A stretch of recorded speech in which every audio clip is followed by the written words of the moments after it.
Hola amigos, buenos días, ¿qué tal? ¿Cómo estamos? ¿Bien? Bueno, pues hoy vamos a explicar el artículo 17 y el 18 de la Ley General Tributaria.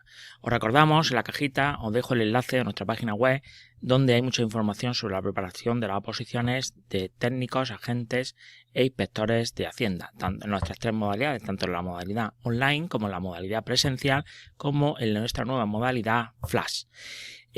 Sin más dilación, pasamos a la acción. Bueno, pues vamos a comenzar con el título segundo, los tributos, capítulo primero, disposiciones generales, sección primera de la relación jurídico-tributaria.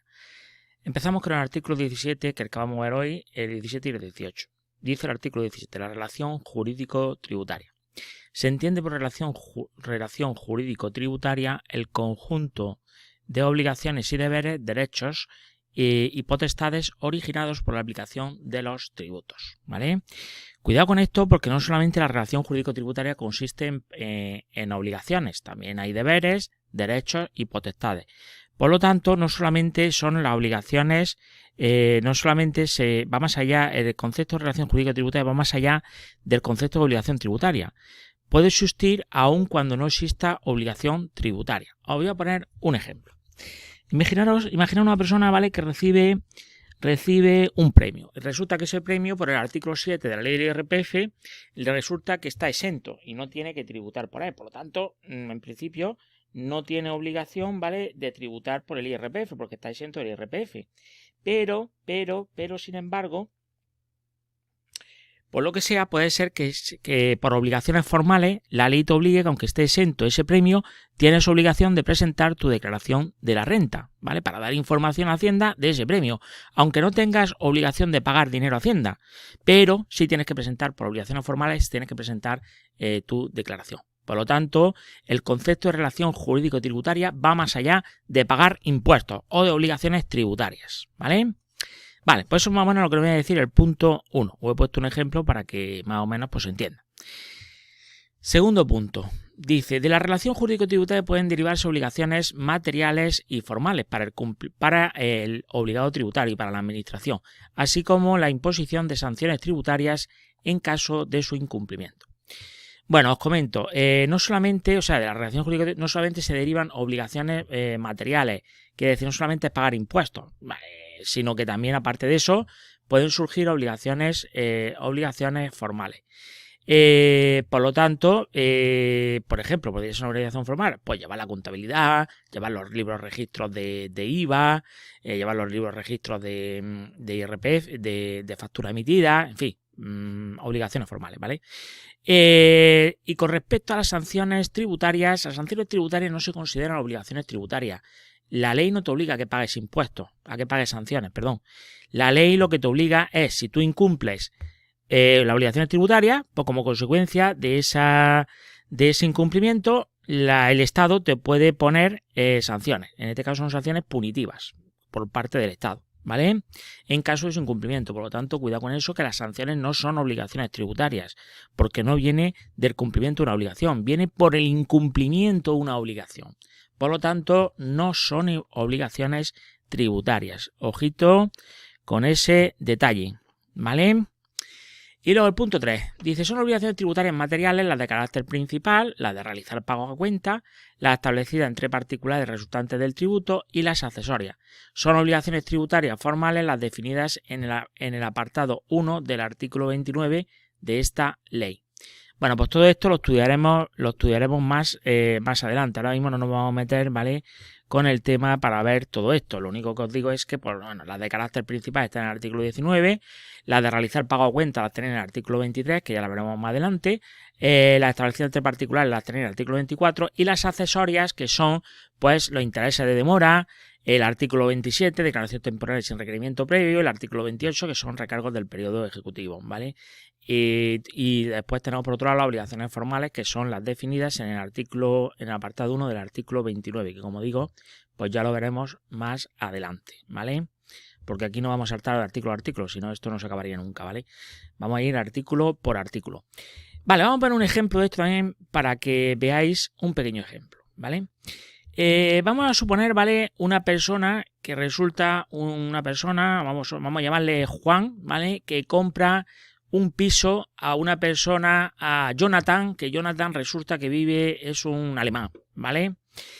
Vale, entonces, en principio, Juan, ¿vale? Se supone que le compra un piso a Jonathan, que vive en Alemania. Juan es español, ¿vale? Y el piso está aquí en España, ¿vale? ¿Qué ocurre aquí? Hay que pagar al ayuntamiento lo que se llama el impuesto de plusvalías, que ahora mismo pues, hay sentencias por ahí y tal, pero bueno, no vamos a meter en eso ahora mismo, ¿vale? Solamente vamos a suponer que tiene que pagar un impuesto al ayuntamiento y resulta que el obligado tributario es Jonathan, que no vive aquí en España, vive en Alemania, ¿vale? En ese caso, ¿vale? Si no se paga el impuesto, pues evidentemente te van a liquidar, pero no le van a liquidar la cuota más la obligación accesoria, intereses de demora, recargo, etcétera, etcétera. A Jonathan se lo van a liquidar a el español, a Juan. Por lo tanto, Juan en este caso se convierte en sustituto del obligado tributario. ¿Vale? En ese caso, ¿qué puede hacer Juan? Pues Juan lo que puede hacer cuando vaya a pagarle al otro su parte de dinero, como si no paga el impuesto ese, se hace cargo Juan y el otro no está aquí, está fuera de España, pues lo que puede hacer es en el precio de venta retenerle ese impuesto que tiene que pagarle al ayuntamiento, ¿vale? Entonces Juan coge el dinero de la venta, se lo descuenta y son 5.000 euros, se lo descuenta y lo ingresa en el ayuntamiento, ¿vale? Y hace la liquidación del impuesto que tiene que pagar, que en este caso sería Jonathan, pero Jonathan evidentemente ha cogido la pasta, se ha ido de aquí y ya búscalo, ¿vale? Pues para evitar eso y después las liquidaciones no le venga a Juan, ¿vale? Pues Juan lo que puede hacer en el precio de venta es retenerlo.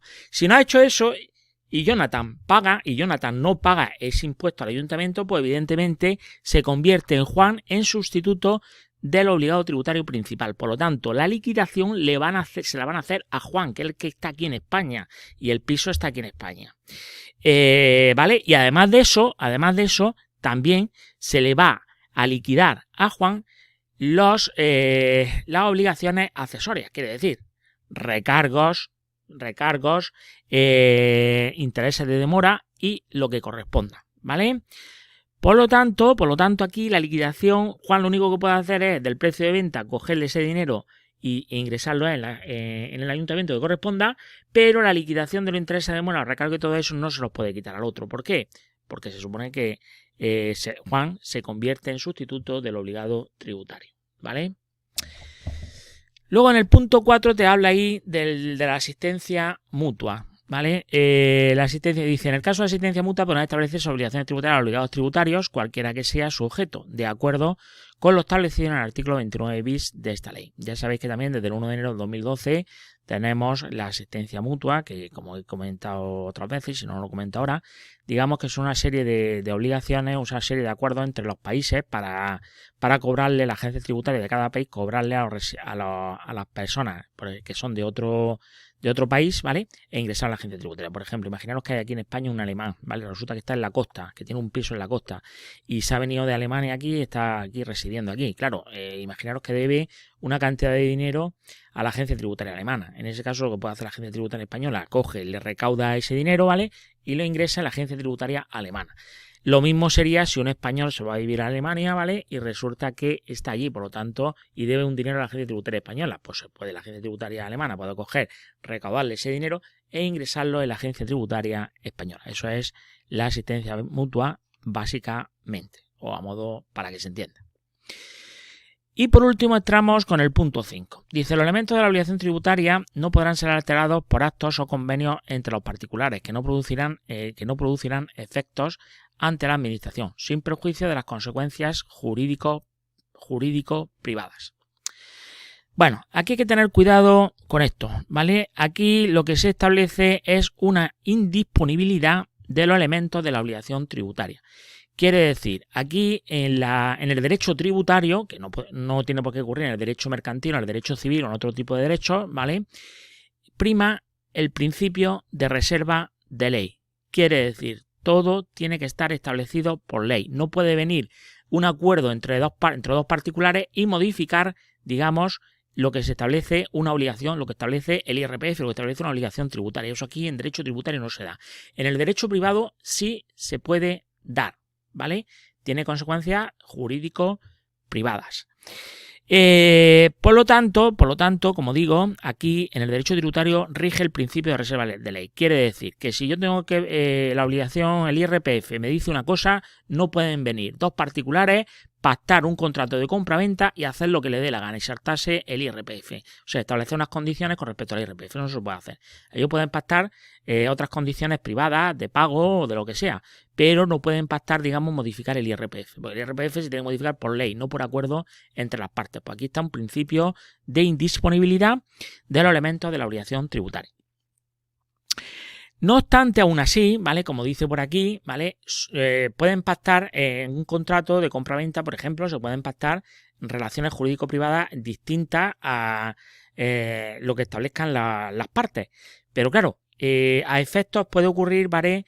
Que esta implicación, porque como no está regulado por la ley del derecho tributario, pues puede ocurrir que las partes se conviertan en interesadas. Por lo tanto, podrían en un momento determinado poner recursos e incluso también acudir a los procedimientos como interesados, ¿vale?